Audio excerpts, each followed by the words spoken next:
तर नमस्कार मित्रांनो, तुमचं स्वागत आहे आपल्या लाडक्या भावाच्या यूट्यूब चॅनलमध्ये. तर वेळ न घालवता सुरू करूया आजच्या व्लॉगला.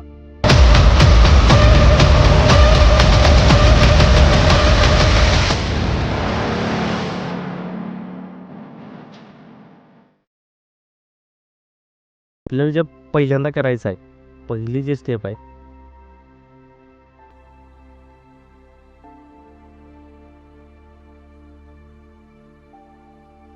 ते आहे स्केचिंग. तर आपण प्रॅक्टिस करणार आहे. स्केचिंग कसं असतंय हे आपण आज बघणार आहे. पहिली स्टेपच आपली तिथून आहे. त्यानंतर दुसरी जी स्टेप आहे त्याला करणार आहे आपण शेडिंग. दुसरी स्टेप जी आहे ते आहे शेडिंग.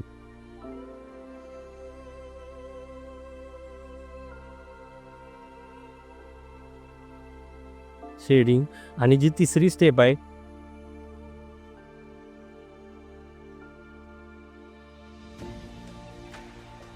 तिसरी जी स्टेप आहे ती आहे डिटेलिंग. फार महत्त्वाचं आहे.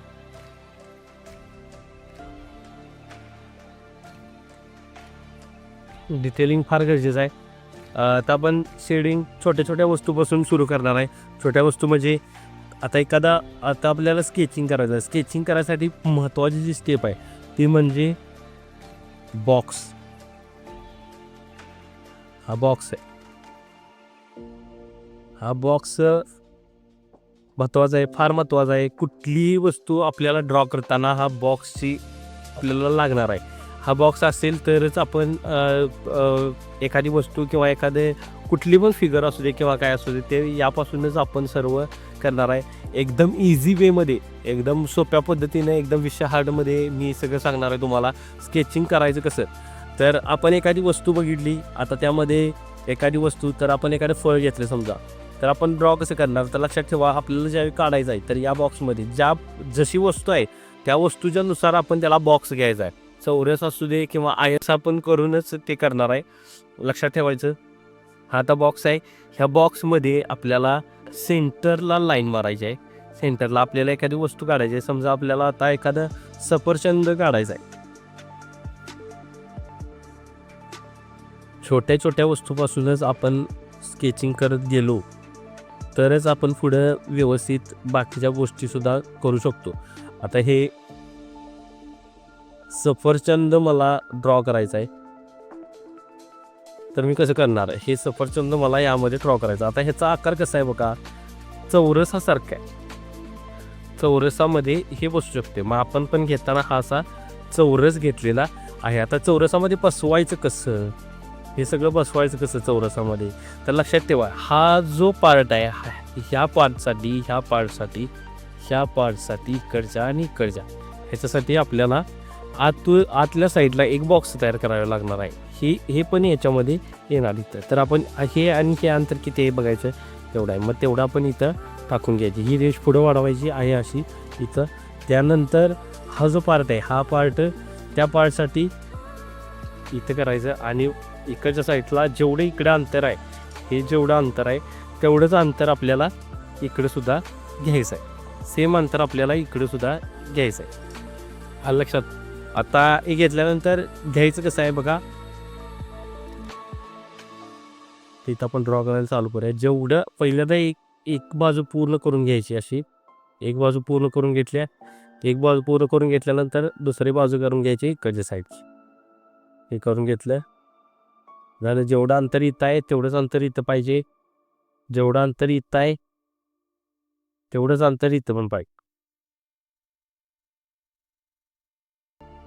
आणि मग हे काल्पनिक ते बरोबर करायचं आणि मग हे इथं आलं सर. तर या अशा पद्धतीनं बॉक्स टाईपमध्ये रेषांचा वापर करून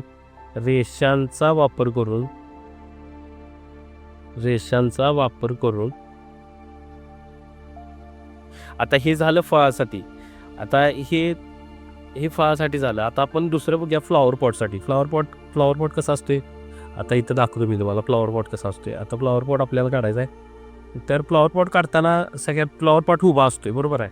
आता हा असा फ्लॉवर पॉट असतो.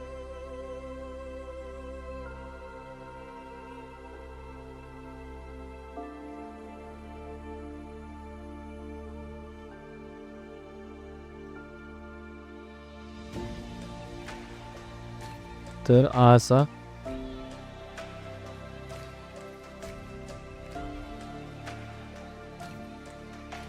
तर हा असा फ्लॉवर पॉट. त्याचा फ्लॉवर पॉटचा आकार कसा असतोय, आयतासारखा असतोय, आयतासारखा. मग आयत आपण ड्रॉ करताना आयतासारखं आपल्याला हे करायचं आहे. आता बॉक्स पण घेताना आपल्याला त्या पद्धतीनंच घ्यायचं आहे. आता इथं मला तो फ्लॉवर पॉट काढायचा आहे. मी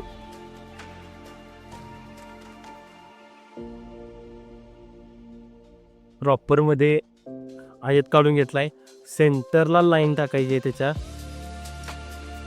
एक उभी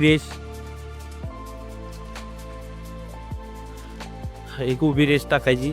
आणि त्यानंतर ही केवढं अंतर आहे बघा, हे जेवढं अंतर आहे तेवढंच इथं आपल्याला अंतर हे करून यायचं आहे. इथं आता मी इथं थोडंसं केलं आणि इथं थोडंसं केलं. हे जेवढं अंतर आहे तेवढंच अंतर इथं पण सेमच पाहिजे. लक्षात. मग मी काय करणार, तसा कर्व सी काढणार. अल्फाबेट मधलं जे आपल्या सी आहे ते मी सी असं इथं ड्रॉ करून घेणार. आता हा माझा वरचा भाग झाला आहे. तर हा आपला झाला आहे वरचा भाग. त्यानंतर इथंपर्यंतचा भाग आपल्याला आता इथं काढायचा आहे. मग मी किती घेतली, इथे एवढी जागा घेतली. तर इथे एक मी रेष टाकल्यानंतर इथून मी थोडंसं हे खाली घेतलं. इथून सेम इथं आता जसं करणार आहे तसंच इथं पण सेम करणार आहे, बरोबर. आणि त्यानंतर हे इथं कर्व घेऊन काय करणार, इथं अशा पद्धतीमध्ये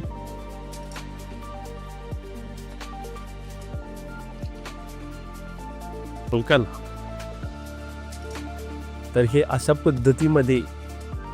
पद्धतीमध्ये मग आता याचं जेवढं अंतर आहे इथं जेवढं अंतर आहे तेवढंच अंतर इथं पण असलं पाहिजे.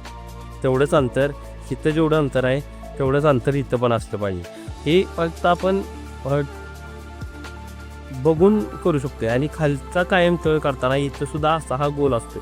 तर गोल खाली सुद्धा काढताना हा गोल असाच असतो, लक्षात ठेवा. त्यासाठी काय आपल्याला असं वेगळी रेष किंवा काय घ्यायची गरज नाही. हे फक्त तुम्ही खाली एवढं जरी केलं, एवढं जरी केलं तरी सुद्धा चालू शकते, काय प्रॉब्लेम नाही.